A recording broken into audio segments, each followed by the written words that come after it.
and today I'm back with another leather crafting video. I'm going to show you how I made this red leather hip bag using leather from an abandoned couch. It's actually the same couch that I used to make this designer Balenciaga bag, but because I designed this one myself, I actually prefer using it because it just the versatility fits with my lifestyle a lot better. I'm going to break the video down into sections with timestamps down below so you can just jump to the part that interests you the most, or you can stick around for the whole thing. I'm going to start off with the bag features. I'll show you 5 different ways to style it. I'll go into the bill of materials and how long it took me. Then I'll go into the design process. I'll show you how it's made, and then I'll wrap up with some final thoughts.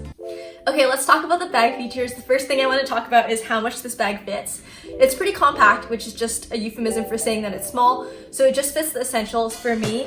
Those are my wallet, keys, my mask, phone, and I also have a snack. Let's talk about the rest of the features really quickly. The first one is this magnetic closure, which I think enables you to grab your stuff really quickly. It's not as secure as a zipper, but I think it still works fine in this case. We also have a braided detail down here, which isn't really a functional feature, but it is cosmetic. I don't know, it looks nice. I also lined the inside fully with leather, just using the same leather that's on the outside. And then the last feature, which I think is the coolest, is the convertibility or like the versatility of the bag and all the different ways that you can wear it, which I'll show you right now. Okay, so this is the first way that I would wear it, which is as a front sling. It's the way that I see myself using this bag the most because I think it's the most practical. It's very secure. I don't have to worry about anything moving around. So if I'm going to be running errands or if I'm just like on a mission to get some stuff done, I'd wear it like this. I also think that once traveling becomes an option again, this is going to be the best way to wear it because everything is here in sight on me. I can protect it. I don't have to worry as much about getting pickpocketed. And it's also just super easy to grab anything I need and put it away. So I'm just wearing it with a plain black t-shirt and some jeans because this is pretty much what I wear anytime I'm leaving the house to get something done. I think that was pretty good. Okay, this is the second style, which is wearing it as a crossbody bag.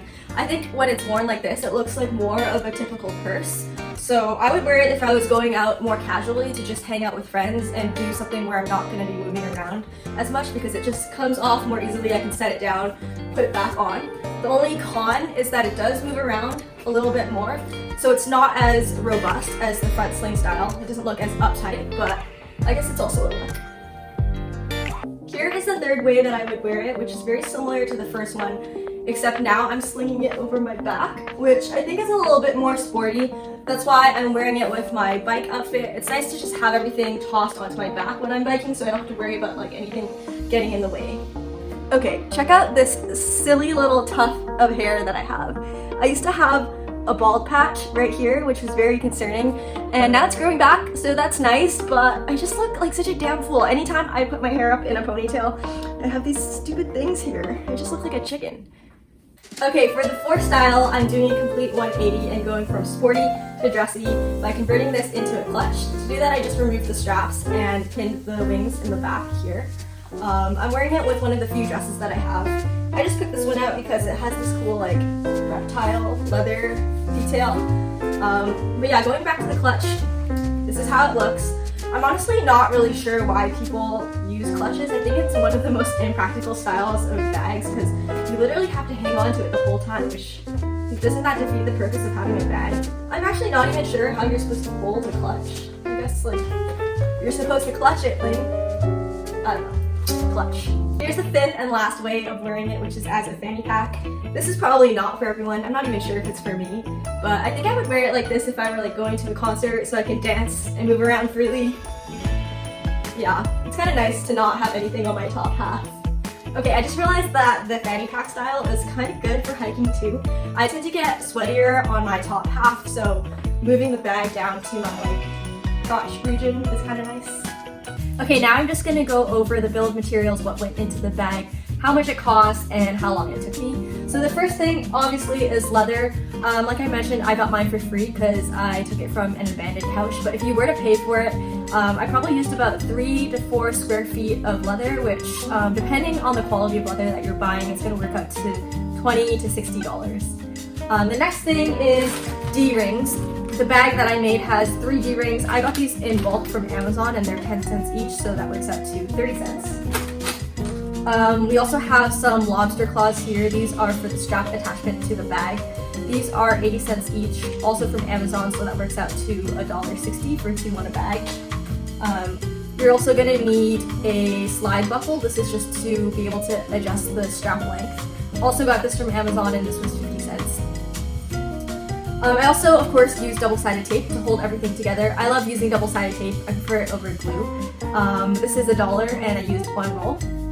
And then, of course, holding everything together is thread. I really have no idea how much thread I used, but a roll like this is going to be less than $10 from Amazon, and so I'm going to estimate my cost to be $1. So summing up all of the costs, that brings us to a grand total of $4.40. And then in terms of how long it took me, I always forget to make a mental note or record how long it took, but I think this one was probably 8 to 12 hours of work. Let's talk about the design process now. I got the inspiration for this bag from Pinterest, which is where I get most of my inspiration, but I wanted to really put my own flair. And actually this bag is the second version that I made. This one is the first one, so I'm really just going to talk about the design improvements I made from version 1 to version 2. So right off the bat, you can see that the aspect ratio is different. Version 1 is a lot taller, which is not bad actually because it can fit a little bit more, but I do like the way that this one looks better. The other thing that I changed is the strap attachment. So on version 1, it's just attached onto the front like this. But for this new bag, I really wanted it to look like an extension of the wings, so that's why I attached it at the end of the point here. The other thing that I changed is I added lining to the inside versus version 1, which is just completely unlined and it looks unfinished. And then I also added rigidity. You can see that this version 1 is quite floppy. So on this new bag, I added a plastic sheet on the bottom just to give it a little bit more structure. And then the other thing that I changed is the strap design. It's surprisingly hard to design a strap that can accommodate a waist length, but also the much longer crossbody style. So I didn't really know what I was doing here. There's just a lot of loose strap hanging out. This one I think is a little bit more refined because of the slide buckle. But you still do end up with a little bit of a tail when it's in the hip bag format. And then this here is just the flat pattern that I created to use as reference when cutting the bag or the raw leather.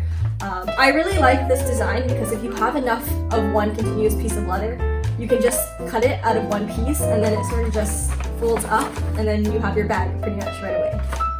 Okay, now for my favorite part, I'm going to show you how I made it. So as it goes for every project, I start out with cutting the leather. For this one, it was pretty straightforward because it was one piece, but there were some intricate cuts, so I made sure to just use the X-Acto knife for any of those sharp corners. Now I'm cutting the plastic stiffener and then I'm going to adhere it onto what is going to be the bottom of the bag. I had to cut the front flap out of another piece of leather because I didn't have enough, but here I'm just marking out the hole centers so I have a guideline when it comes to punching them. This part is pretty noisy, but my downstairs neighbors have some pretty rambunctious kids, so I feel like we're even. I'm cutting out some super skinny 3/16" wide strips. So now I have 2 strips that I'm just joining at the middle to create one long one. The length I use is 6 times the length of what is being braided. I'm cutting both ends into pointy triangles, which is just going to make it so much easier for me to thread into the leather. Now it's time to braid, which is the part that I really enjoy. It looks complicated, but it's really not. You're just creating this repeated X pattern, but you're going to skip that middle hole because you're going to come back through on the back and feed it over again, and then repeat that X pattern, and skipping that hole and coming back through it is going to really create that tight looking braid. The most important thing when it comes to a successful braid is just remembering and being consistent with which side goes under and over the other. So now I'm done, and I think that even the back side looks pretty cool. Here I'm taping the top of the front flap and then positioning it onto the bag and then pressing it down on the back once I have the position locked down. Like I mentioned, I didn't have enough leather to cut this out of one continuous piece, so here I'm stitching that front flap onto the back and stitching it all up. As I always do here, I'm just melting the ends of the thread into place to make sure that they don't unravel. And here's the finished look. Okay, I'm making a ruckus again, but I'm just hammering the stitches into the leather. Now it's time for the lining. I'm making use of the scratched up leather because I figure if it's inside the bag, no one's really gonna see it, and I still wanna use that leather. So I'm just using the outside purse piece as a template for cutting. I'm marking out where I want the magnet to be, and then using the actual magnet to leave an imprint onto the leather, which is going to let me know where to cut the 2 slots. Once my 2 slots are cut out, I'm taking my magnet and pushing the prongs into the slots. Then I'm taking the metal backing and folding those 2 prongs over the backing. Now that the flat magnet is installed, I'm ready to take the lining and stick it onto the outside of the bag. Before I fully stick the liner onto the entire bag, first I have to properly position the mating magnet. To help with this, I'm just using a stack up of post-it notes to give me a reaction force. I have the magnet mated onto the lid magnet, which I'm just going to press in to leave an imprinted mark. Using that mark, I'm just going to cut out my slots and do the very same thing that I did with the flat magnet and finish off with this installation. Just doing a quick check to make sure that it works. With both magnets in place, now I'm finally ready to fully install the liner. This part is exciting to me because now the bag is finally starting to take shape. You'll notice here that the liner doesn't fully extend to the wings because I didn't want to add that unnecessary bulk.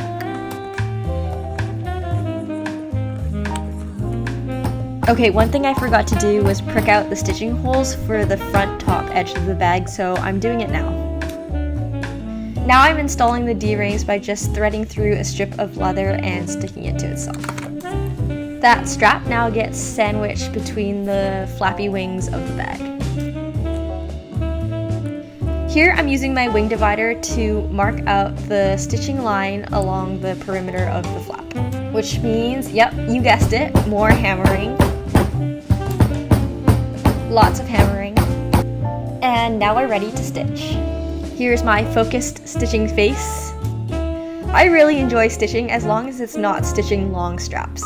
I had to take the purse out of the stitching pony because it just wasn't working that well, so I just have it here between my knees. Now that the bag is all stitched up, I'm ready to apply toconol and finish up the edges.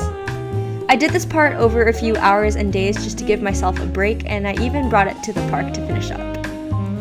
Now last and least, I'm doing the straps. Luckily I have my sewing machine, so it went by pretty quickly, but I still kind of dreaded the whole thing. Let's wrap it up with some final thoughts and I'll give you my rating on this project. So for the fun rating, I would give it a 9 out of 10. I really liked doing this, and it's also nice to be able to iterate on something that I've done before and make it better. The only reason that I give it not a 10 is because I hate making straps. Even though I used a sewing machine to do this and it was pretty fast, it still was like the last thing that I wanted to do. In terms of how well I executed it, I would give myself also a 9. I'm really proud of how it turned out. I love the versatility and I feel like it's just really going to be my go-to bag. The reason that I give myself a 9 and not a 10 for execution is because my edge finishing on some of these edges is not as clean as I would like it to be, so I think I need to invest in some better tools and also refine my technique. Before I go, I just want to really quickly show you what I'm working with for my next project. I don't know what I'm gonna make yet, but I got this amazing crocodile looking like portfolio for free on Craigslist. So I think it would make a really nice bag, but yeah, I don't know yet. If you guys have suggestions for what I should do with this, please let me know. Thanks so much for watching, and I'll see you in the next one.